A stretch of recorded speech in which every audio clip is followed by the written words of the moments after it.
1. A young person with a mental illness attempts to overdose whilst mentally distressed. An ambulance is called. The paramedic on scene laughs at the vomiting girl, saying she has done this to herself. 2. A young person self-harms and the police are called via the CAT team. One police officer pushes the young person into the back of a police car and says to their colleague that they are sick of these attention seekers. The young person is then taken to the police station, not the hospital. 3. A young person in distress goes to the Tuggeranong police station to report a rape. A police officer strongly discourages her from making an official statement and says, "If you are that upset about it, go get therapy." 4. A young person attempts suicide. The police officer says to the young person's girlfriend, "He is only doing this because he is drunk." 5. After an attempted suicide, a paramedic wheels a young person into the back of an ambulance and says to his colleague, "He is just another one of those."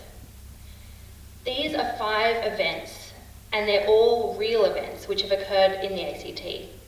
I know about them because they were all raised and discussed during the Youth Coalition's focus groups, which Emma just mentioned, which were held earlier this month. A multitude of reports by different young people at these focus groups implicated that paramedics and police officers have done unjustifiably negative things to youth experiencing mental health issues and mental distress. So why does this occur? The focus group participants believe that the 2 main contributing factors may be general prejudice against youth and the lack of mental health literacy among these frontline professions. On a related note, a police officer in the ACT told me that in 2015 that mental health call-outs are the 3rd most common reason police are called in Canberra. So let me just emphasise my first key point.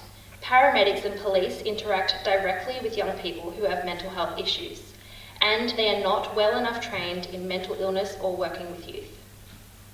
I could talk about this first key point for days, but don't worry, I'm not going to. Instead, I'm going to move on to my second key point. This next key point is about education and mental health stigma. Here are some more real events for evidence. 1. A teacher says to her students that they are not allowed to use the phrase self-harm at school because it causes contagion. 2. A teacher told a student that they had to cover up their self-harm scars at school and they were not allowed to wear t-shirts because it causes distress to other students. The same teacher uses homophobic language. 3. A chaplain addresses a school after one of its students completes suicide. He says that that suicide is a sin and that the student who has passed away will be going to hell for her sins. 4. A young person diagnosed with mental illness is forced to drop out of school because the school refuses to make reasonable adjustments to help accommodate their learning. Again, these have all occurred in the ACT, and even though some of them sound like they should have occurred in the 70s, they've actually occurred in the last 12 months. So, stigma. There is plenty of research that shows that social stigma begins to shape us from a really young age. Stigma surrounding mental illness is unfortunately still a major issue in the ACT. The young people at the focus groups said that mental illness needs to be viewed more like physical illness and therefore needs to be talked about from a much younger age. Teachers were specifically implicated time and time again as having very little knowledge and understanding of mental health issues. This is a massive issue, as teachers spend far more hours a day with our young people than any other adults do. The young people I've spoken to say that mental illness is still too hush-hush in Canberra society, and that people need to stop being afraid to talk about it.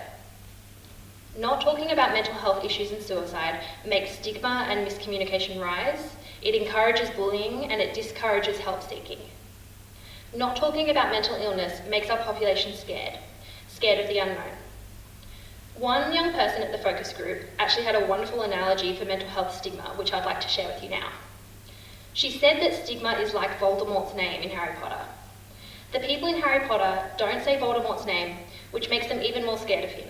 They aren't allowed to talk about him, which means it takes even longer for them to share information about his weaknesses, and it takes even longer to then defeat him. And for those of you that don't know who Voldemort is, definitely leave right now and watch Harry Potter. So I quickly want to say that, as Emma kind of mentioned, there were many incredibly important issues and ideas raised at the Youth Coalition's focus groups, and specifically I've heard the ones on mental health.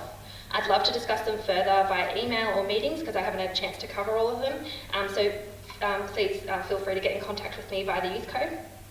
Finally, I'd like to recap my 2 key points about mental health in young people in the ACT. 1. Paramedics, police and teachers are the people working directly with young people who have mental health issues, and they are not well trained in this field. This needs improving. And 2, the stigma surrounding mental health issues in the ACT is still extremely high. We need to start talking about the Voldemort in the room. So please have a think about how you and your party can help improve these issues in our community. Thanks very much.